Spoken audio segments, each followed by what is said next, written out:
As grave as the events of Kristallnacht were, they paled in comparison to the events that were to unfold in the years to follow after the outbreak of World War II, which culminated in the Shoah, the Holocaust, an unprecedented event in the history of the world. This evening, we will hear from one of our cherished survivors of those terrible years, Irving Roth, whose eloquent testimony has been shared on the March of the Living with many thousands of people, young and old alike, and in numerous other educational settings. Please listen to these important words from Irving Roth. I'm Irving Roth, Holocaust survivor and director of the Holocaust Resource Center here at Temple Judea in Manhasset, New York. It was a relatively nice night in May of 1944. I've been in a cattle car for 3 days and 3 nights. It was nighttime. The train stopped. Where was I? I was in Auschwitz. The train stopped, the doors were slid open, and suddenly as I looked out, I saw guards with submachine guns, screaming and yelling, "Heraus! Mach schnell, get out quickly, and take nothing with you." Behind me is my brother. After that, my grandfather, grandmother, aunt, cousins. 90 people disembarked in Auschwitz on that evening. As I looked further out, I saw chimneys, and out of chimneys, flames. What place is this? Where have I arrived? As we stood in formation and the line began to move, my grandfather and grandmother and aunt and 10-year-old cousin were separated from my brother and I. We went one way. A small group, in fact, to the left. A much larger group to the right. They were told they're going to take a shower and after which they're going to get a hot meal. But in reality, that night, they were murdered. Their bodies turned into ashes. That was the function of Auschwitz. 1.2 million human beings arrived in Auschwitz over the period of time of about 2.5 years. 90% murdered and their bodies incinerated upon arrival. I stood in formation. A number was tattooed on my arm and eventually marched out of this place called Auschwitz II or Birkenau to Auschwitz I, about 2 miles away, where I was assigned to work. So here I am, 14.5 years old, living in a city. Suddenly, I'm working with horses, draining swamps, and plowing the fields, knowing full well that my grandfather, my grandmother, aunt, cousin, of the 4,000 people that arrived that night in Auschwitz, as few as 300 were still alive. The rest were ashes. How did I get there? What crime did I commit that I should be working from early morning to late at night on a very minimal diet, and my gentle, sweet grandfather murdered? All that because he was a Jew. How did all this happen? My first very solid recollection at the beginning of this was one morning in November of 1938. As every morning, my father would listen to the radio. And when I got up, I saw his face. It was ashen. I saw fear in his eyes. Because on that morning, 30,000 Jews in Germany and Austria were arrested. Jewish stores looted. Synagogue, thousands of them burned to death. Will this happen to us too? That was the question. Unfortunately, as time went on, by 1939 spring, there was no country that I lived in called Czechoslovakia. It was now a new country called Slovakia, fashioned totally and completely on the model of Nazi Germany. The persecution of Jews began. It began very simply first. You can't go out at night. You cannot shop all day, only between designated hours. I can't go into the park. I must not go to the beach. And slowly, one injunctions against another. By the winter of 1939, I was told that I can no longer wear my jacket because the jacket is a sheepskin jacket and has fur inside. It's a luxury, and Jews not allowed to have that. And so my jacket had to be turned over to the police department. My bicycle, our radio, all had to be turned over to the police department. They were all luxuries. Jews mustn't have it. And so went one law after another. And the newspaper had articles about how evil the Jews are. They do not belong. In fact, it said on the bottom of the paper, in the front page, Slovakia is for Slovaks. And the article saying, the Jews don't belong.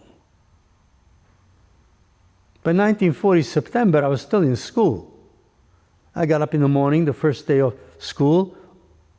It was a public school, but I went with Jews and Christians and Catholics and Protestants and Gypsies, living in a harmonious situation in the school as at home. But in September of 1940, I could no longer enter the school. No Jew was allowed to go to school.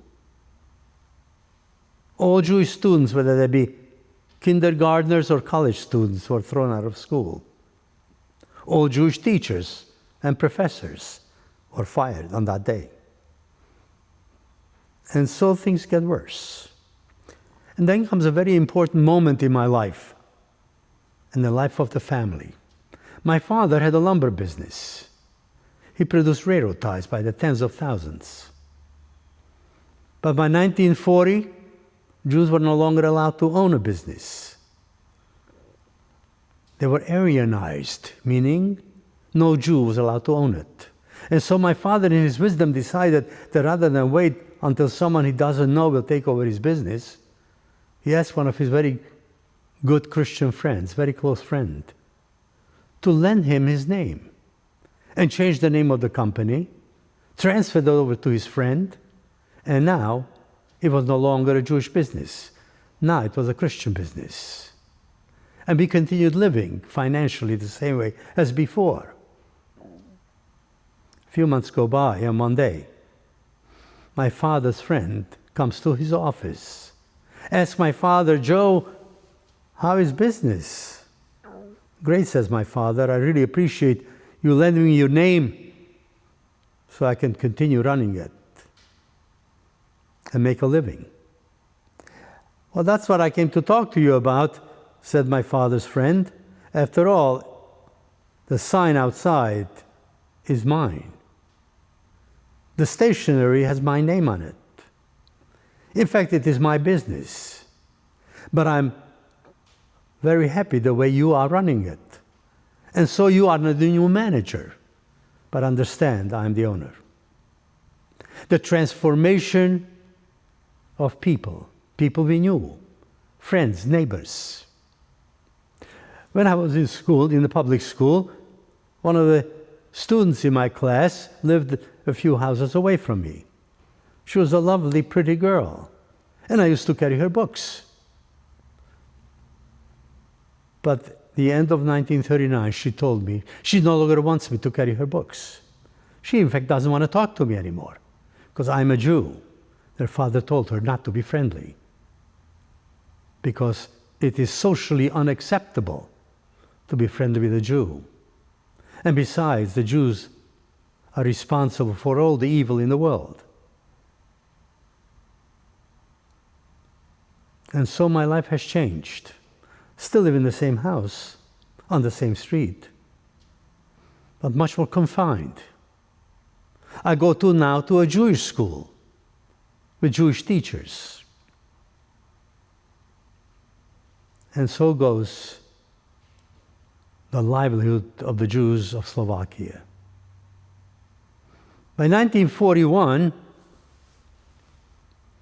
Germany and its allies, in particular Hungary and Slovakia, invade the Soviet Union. We hear rumors that the Jews of the Soviet Union are being murdered. Obviously, it can't be true.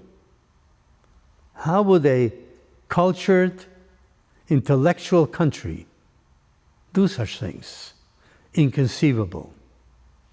Didn't quite believe it. But from history, we know that by the time 1941 was over 500,000 Jews of the Soviet Union were murdered. But the objective of the Nazi Party was the total elimination of all Jews. And if you murder 500,000 in 6 months, you get 1 million a year. To get rid of all the Jews of Europe, it'll take 10 to 11 years. It's totally unacceptable. And so in January of 1942, there's a conference which takes place in a place called Wannsee, outside of Berlin. The brain trust of Germany meets there. The single item on the agenda: how are we going to get rid of all the Jews of Europe the shortest possible time at the least cost? Once it's introduced to this group of people, in 90 minutes, an hour and a half, they come up with a plan. The plan was simple. We'll build death camps. Bring the Jews there, murder them, burn their bodies, and all that's going to be left of the Jews will be smoke and ashes. We will solve the Jewish problem once and for all. So in the summer of 1942, in my little town in Slovakia, a town of 6,500 with about 2,000 Jews, that night, the summer of 1942, there's a knock on every Jewish home. The Jews are marched into the synagogue. Synagogue is locked with guards outside. They're locked up there for 36 hours. After 36 hours, the doors are opened. Marched to the railroad station, awaiting cattle cars. 1,800 out of the 2,000 Jews of my city are now in cattle cars, being shipped. I was not. My whole family was spared the 1942 deportation, or action as it was called, because my father was still running Albert's business, the Christian business. He needed him. In fact, 10% of the Jewish population of my town was still there.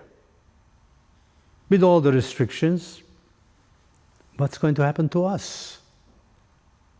Is this a permanent situation or is this temporary? Didn't have to wait long. In a matter of a few months, one morning my grandparents were arrested. We actually managed to get them out. But we knew we are in trouble. We must leave. We must disappear. The gates of the world were not exactly open, but we managed to cross the border into Hungary. Hungary was a fascist country. Yet they decided to do something else with the Jews, not ship them out to be murdered. In 1941 already, they organized a slave labor force made up of Jewish men between the ages of 18 and 60, attached them to the army, and off to the Russian front. They fixed the roads, built bridges, marched in front of tanks to find the mines. And this way, if a mine blew up, it blew up a Jew, but not the tank. That was much more valuable. And so by 1942 and 43, the Jews of Hungary, certainly the families, are at home. It's 1944. Germany is no longer in charge of the whole world. By the late 1943, beginning of 1944, Germany is beginning to lose the war. The Russian army has pushed them back already. They're already in Poland and Romania.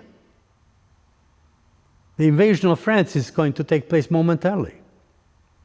And there are still hundreds of thousands of Jews. The only major Jewish population in all of Europe is in Hungary. In the spring of 1944, the Hungarian government, which was taken over by a Nazi group, decides it's time to get rid of the Jews of Hungary too. And so in 53 days, 437,000 Jews of Hungary are taken from their home, through a ghetto for a few days, into cattle cars, and that's how I arrived in Auschwitz in the spring of 1944. I celebrated my birthday, my 15th birthday in Auschwitz. No, there was no party. There was hardly any food. Hard work from early morning to late at night. I asked the world. I asked the freedom-loving, the good people of this world, do not absorb their philosophy. Do not absorb their ideology. See for what it is. Hatred. We must not allow this to happen. Yet, it is now 2020. 75 years after World War II was over. Hatred of the Jew, anti-Semitism, still is very pervasive. Even on a college system, both students and professors preach the hatred of the Jews and the destruction of the Jewish state. I ask the good people of the world, don't let it happen again.